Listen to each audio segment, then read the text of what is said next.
పుదుచ్చేరి యానంలో ఎన్నికల సమయం సమీపిస్తున్న నేపథ్యంలో సిట్టింగ్ ఎమ్మెల్యే కాంగ్రెస్ అభ్యర్థి గొల్లపల్లి శ్రీనివాస్ అశోక్పై ఎన్డీఏ కూటమి అభ్యర్థి ఎన్ఆర్ కాంగ్రెస్ మల్లాడి కృష్ణారావు మద్దతుదారులు తీవ్ర సవాలు విసిరారు. మల్లాడి కృష్ణారావు అనుచరులు ఆయన నివాసంలో ఏర్పాటు చేసిన పాత్రికేయుల సమావేశంలో గొల్లపల్లి గత 5 ఏళ్లలో చేసిన అభివృద్ధి, నిరుద్యోగ సమస్యలను ప్రశ్నిస్తూ అక్రమ సంపదనకు సంబంధించిన వివరాలు నా వద్ద ఉన్నాయి అని సవాల్ చేశారు. రెండు వైపులా మధ్య మాటల యుద్ధం ఎన్నికలకు 5 రోజుల ముందు వేడి రేపుతూ కొనసాగింది. కూడా తిరిగి ఇలాగా చూడలేదు 5 సంవత్సరాలు. అసలు ఎస్సీ గ్రామాల్లో అతనికి చేసింది 80% రాజకీయం చేసి అతను గెలిపించుకుంటే ఈ రోజు ఎస్సీ గ్రామాల్లో ఉన్న కుర్రోళ్ళకి ఒక 5గురికి కూడా ఆయన సరైన ఉపాధి కలిగించలేకపోయాడు. దానివల్ల మళ్ళీ ఈ యొక్క 26 ఎలక్షన్లో ఎందుకు ఈయన ఇంత నిర్లక్ష్యంగా చేశాడు మా పట్ల అనేసి మళ్ళీ మల్లాడి కృష్ణారావు గారి వైపు వచ్చి ఆయనకి మేము మద్దతు ప్రకటిస్తున్నాము. అదే విధంగా ఇప్పుడు మాది ఎస్సీ గ్రామాల్లో 80% దగ్గరగా క్రైస్తవ మతంలో ఉన్న వాళ్ళే. ఆయన మత రాజకీయం మొదలెట్టారు కొత్తగానే.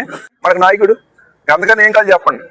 అడగగానే అతను మన మాట గౌరవించి మన అడిగిన పని చేస్తానన్నప్పుడు అటువంటి నాయకుడు మనం తీసుకోవాలా, మనల్ని పట్టించుకొని మనల్ని వదిలేసి అటువంటి నాయకుడు మనం సపోర్ట్ చేసుకోవాలని మీరే నిర్ణయించుకోండి. దయచేసి మీ అందరికీ నేను ఎప్పుడు కూడా అందుబాటులో ఉంటాను. మీ అందరికి హృదయపూర్వకంగా నేను తెలియజేయడం ఏంటంటే, ఈ నెలలో 9వ తారీఖున జరగబోయే యానం అసెంబ్లీ ఎలక్షన్ లో జగ్గు గుర్తుకి రెండో నెంబర్ జగ్గు గుర్తుకు ఓటేసి గెలిపించాలని మల్లాడి కృష్ణారావు గారిని మీ అందరికీ కోరుకున్నాం.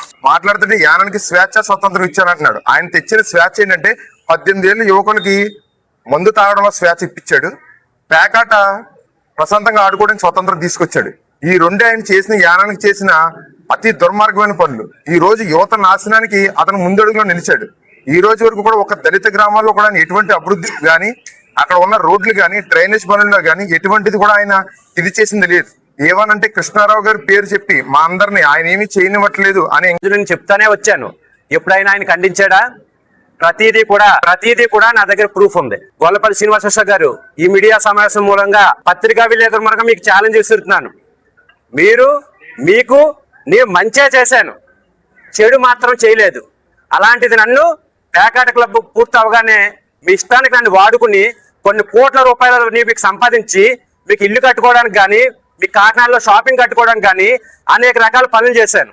ఇప్పుడు ఇవన్నీ నేను మీకు ఎందుకు చెప్పాల్సి వస్తుందంటే, నన్ను విపరీతంగా తిట్టడం, కొట్టించుతానని బెదిరించడం, ఆడవాళ్ళ చేత తిట్టించడం, ఫేస్బుక్ లో కామెంట్లు పెట్టడం, మీకు మంచి చేసి మీకు మీ ఎదుగు